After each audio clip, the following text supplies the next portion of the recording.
Brazil বনাম ভারত ম্যাচের টিকিটের দাম কত? ব্রাজিল বনাম ভারত ম্যাচ ৩রা অক্টোবর, আপনারা সবাই জেনে গেছেন।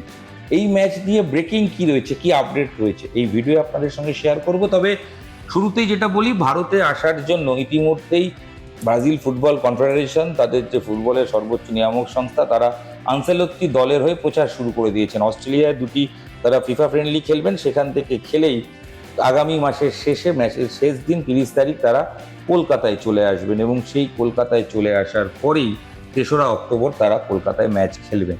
এহেন পরিস্থিতিতে যেটা খবর পাওয়া যাচ্ছে, ব্রাজিল ফুটবল দলে ৯৬ জন সদস্য তারা কলকাতায় ট্রাভেল করবেন এবং নিজস্ব যে চার্টার্ড বিমান, সেই বিমানে অস্ট্রেলিয়া থেকে সরাসরি তারা কলকাতায় আসবেন এবং দুদিন শহরে থেকে তারা প্র্যাকটিস করবেন এবং প্র্যাকটিস করার পাশাপাশি ৩ তারিখ ভারতের বিরুদ্ধে ম্যাচও খেলবেন। ম্যাচের টাইমিং এখনো ঠিক হয়নি, তবে ব্রাজিল ফুটবল কনফেডারেশনের কর্তারা আগামী বৃহস্পতিবার এবং শুক্রবার তারা শহরে আসার কথা। প্রাথমিকভাবে তারা মাঠ খতিয়ে দেখবেন, যে মাঠে খেলা হবে, অর্থাৎ যুব ভারতী খতিয়ে দেখা হবে। প্যারালালি তার সঙ্গে প্র্যাকটিস ভেন্যু কোথায় হবে, যুব ভারতীর সাথে থাকা দুটি মাঠ সেখানে হবে, নাকি এআইএফএফ এর যে রাজারহাটে মাঠ রয়েছে সেখানে প্র্যাকটিস হবে, এবং পরিকাঠামোর দিক থেকে কি কি ব্রাজিলের প্রয়োজন সেই বিষয়গুলো খতিয়ে দেখা হবে। শুধু মাঠ নয়, তার সঙ্গে হোটেল, কারণ ৯৬ জন ফুটবলার তারা বিভিন্ন রুমে থাকতে হবে এবং বেশিরভাগ ফুটবলাররা তারা সবাই সিঙ্গেল রুম নিচ্ছেন। তো সেক্ষেত্রে দাঁড়িয়ে সিঙ্গেল রুম নেওয়ার ক্ষেত্রে অনেকগুলো রুম প্রয়োজন, সেরকম একটা বড় হোটেল প্রয়োজন, এবং শুধু হোটেল তো নয়, তার সঙ্গে কুকিং সিস্টেম প্রয়োজন।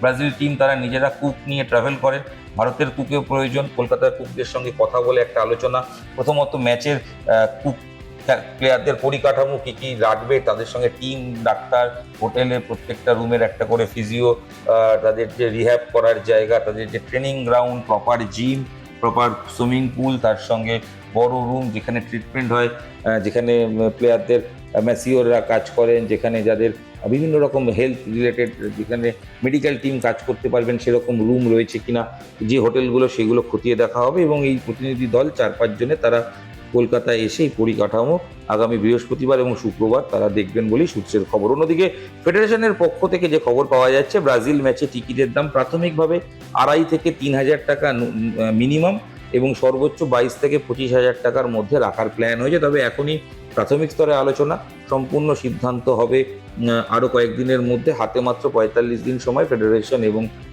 প্রশাসনের কর্তারা তারা দ্রুততার সঙ্গে বৈঠক করছেন, একাধিক বৈঠক হয়েছে। প্রাথমিকভাবে ঠিক হয়েছে ৫৫ থেকে ৬০ হাজারের মতো দর্শক ক্যাপাসিটি স্টেডিয়ামে অ্যালাউ করা হবে। এআইএফএফ সভাপতি একটি বৈঠকে তিনি প্রায় ১০,০০০ স্বেচ্ছাসেবক মাঠে রাখতে চেয়েছেন।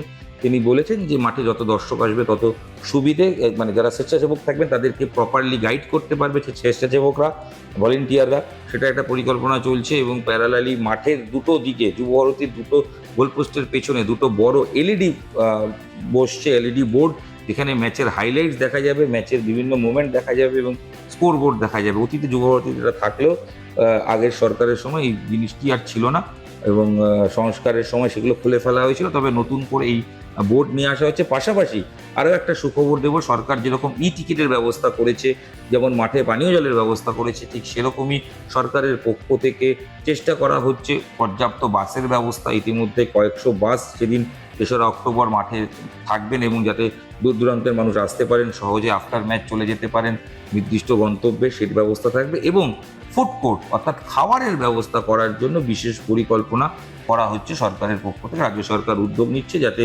পরিকাঠামোর দিক থেকে কোনো রকম ত্রুটি না থাকে। এবং অবশ্যই সবশেষে নিরাপত্তার ইস্যু, আঁটোসাঁটো নিরাপত্তা, কারণ শহরে যদি ৩ দিন থাকে ব্রাজিল দল, সেক্ষেত্রে তাদের আঁটোসাঁটো নিরাপত্তার ব্যবস্থা করে, যাতে সব রকম মেসি ম্যাচের অভিজ্ঞতা থেকে শিক্ষা নিয়ে প্রশাসনও কোনো রকম গাফিলতি বা কোনো রকম ফাঁকফোকর রাখতে নারাজ। এবং তার সঙ্গে নতুন সরকার তারাও দফায় দফায় বৈঠক করছেন এবং তারা চাইছেন যে সব কিছু সুষ্ঠুভাবে করার এবং এআইএফএফ এর সঙ্গে আলোচনা করে সব কিছু নিয়ে চূড়ান্ত সিদ্ধান্ত নেওয়া। টিকিটের দাম যখন অফিসিয়াল হবে আপনাদেরকে জানিয়ে দেবো কোথায় অনলাইন টিকিট পাওয়া যাবে, কারণ ই টিকিট বেশি পরিমাণে ছাড়া হবে বলেই খবর।